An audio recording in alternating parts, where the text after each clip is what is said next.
আরজিকর কাণ্ড, নানা রকমের মন্তব্য, নানা রকমের কিছু, মুখ্যমন্ত্রীর নানা রকমের বক্তব্য, এবং তারপরে ফাইনালি পুজো নিয়ে মুখ্যমন্ত্রীর বক্তব্য দিয়ে এবার পুজোয় ফিরতে হবে। এই বিষয়টা নিয়ে কি বলছেন আপনারা?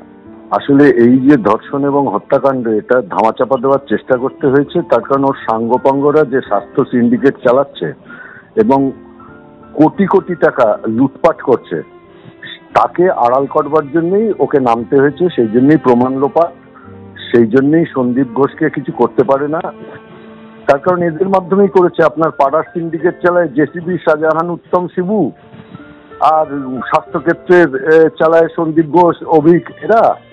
একইভাবে শিক্ষাক্ষেত্রেও ওরকম কতগুলো মাফিয়া আছে। রাজ্যটাকে তো মাফিয়া রাজ করে ফেলেছেন।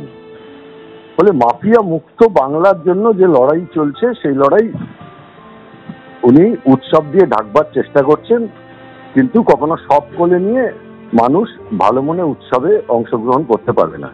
জহর সরকার পদত্যাগ করলেন, ওনার রাজ্যসভার সদস্য ছিলেন, কি বলবেন? আর বিবেক দেরিতে হলেও জাগ্রত হয়েছে, ভালো কথা। এবার রাস্তায় প্রতিবাদে নিশ্চয়ই নামবেন, আশা করব।